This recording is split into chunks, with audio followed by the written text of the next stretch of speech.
Virus के बाद monkey pox का खतरा बहुत तेजी से बढ़ता जा रहा है। ऐसा नहीं है कि मंकी पॉक्स कोई नई बीमारी है या इससे पहले इसके कोई सिम्टम्स देखे नहीं गए हैं। आपको बता दें 18 मई 2022 को इसका पहला केस देखा गया था, जो कि एक पेशेंट में था। और इस पेशेंट की खासियत ये थी कि ये कनाडा का ट्रैवल करके आया था, यानी कि यह एक यात्री था जिसने कनाडा की यात्रा की थी। और उसके बाद ही दुनिया भर में, चाहे वो यूके हो चाहे यूरोप हो, हर जगह मंकी पॉक्स के केसेस देखे जाने लगे। यानी कि अगर इंसानों की बात करें तो मंकी पॉक्स कोई नया बीमारी नहीं है। अगर और समय में पहले पीछे जाएं तो 1970 में इसका पहला केस मिला था, जो कि एक बच्चे में मिला था जो कि स्मॉल पॉक्स से पीड़ित था, और उसमें ये केस देखने को मिले थे। रिसर्चर्स का मानना है कि जैसे जैसे इंसान ट्रैवलिंग करना शुरू करेगा और जगह जगह से लॉकडाउन हटते रहेंगे, मंकी पॉक्स का खतरा देखने को और भी ज़्यादा मिलेगा। तो इस वीडियो में आज हम लोग यही बात करने वाले हैं कि आखिर मंकी पॉक्स क्या होता है, इसका ट्रीटमेंट क्या है, इसके सिम्टम्स क्या होते हैं और इसके लिए वैक्सीन कौन कौन सी। चलिए सबसे पहले बात कर लेते हैं कि आखिर मंकी पॉक्स होता क्यों है।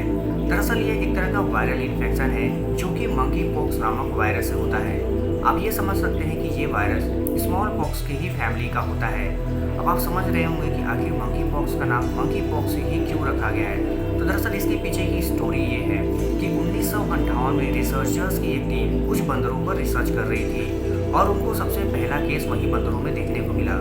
लेकिन इस रिसर्च में अच्छी बात ये थी कि उस समय जो इन्फेक्शन था वो जानवरों से इंसानों में नहीं फैला था, यानी कि ये डिजीज सिर्फ एनिमल तक ही सीमित थी और धीरे धीरे ये आगे चलकर इंसानों को भी इन्फेक्ट करने लगी।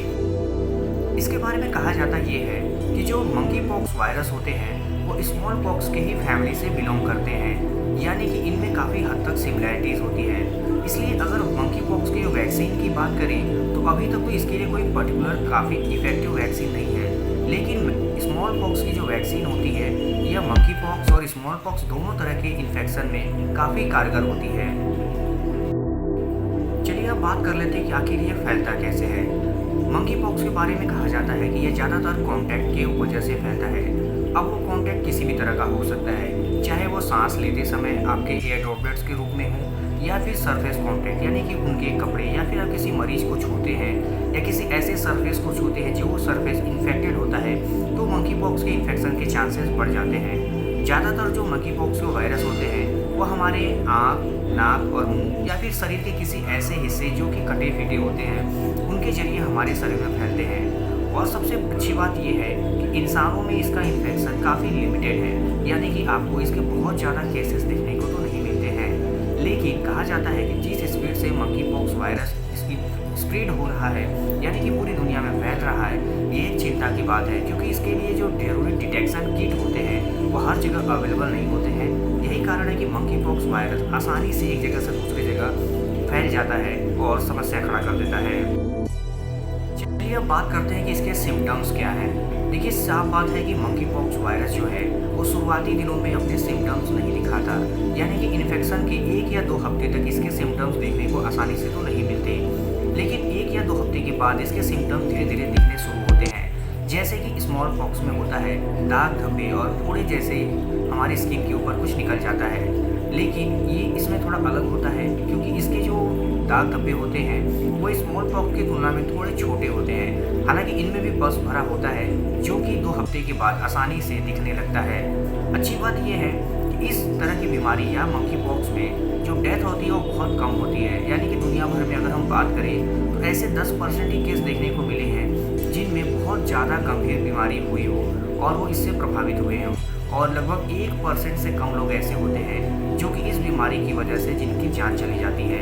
यानी कि अगर फैटेलिटी की बात करें तो स्मॉल पॉक्स की तुलना में मंकी पॉक्स का जो फैटेलिटी रेट है वो लगभग 1% से भी कम है, यानी कि बहुत कम। अब चलिए इसके वैक्सीन की बात कर लेते हैं। आपको जानकर अच्छा लगेगा कि मंकी पॉक्स का इन्फेक्शन लगभग 21 दिनों तक चलता है, जिसमें शुरुआती 10 दिनों तक तो इसके कोई भी सिम्टम्स नहीं आते। आखिरी के 10-12 दिन ही ये काफ़ी तकलीफ देते हैं, जिसमें रैसेस और शरीर पर फोड़े जैसे स्ट्रक्चर्स आ जाते हैं, जिनमें खुजली और पस भी काफ़ी हद तक भरा होता है। लेकिन जो इसकी वैक्सीन होती है वह काफ़ी हद तक स्मॉल पॉक्स की वैक्सीन से ही रिलेटेड होती है।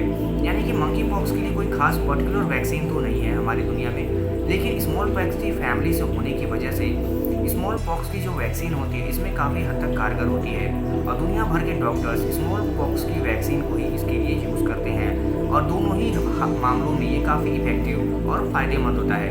यानी कि आप समझ गए होंगे कि जो स्मॉल पॉक्स की वैक्सीन है वही आज के समय में मंकी पॉक्स की भी वैक्सीन है, क्योंकि दोनों में काफ़ी सिमिलैरिटीज़ है, इसलिए दोनों का ट्रीटमेंट भी एक जैसा ही होता है। अच्छी बात यह है कि इसमें किसी की जान ज़्यादातर नहीं जाती, सिवाय थोड़ी तकलीफ देने के। तो ये थी मंकी पॉक्स से रिलेटेड कुछ जानकारियाँ जो कि शायद आपके बहुत काम आएंगी। और वीडियो अच्छा लगा हो तो वीडियो को लाइक और सब्सक्राइब कर दीजिएगा। धन्यवाद।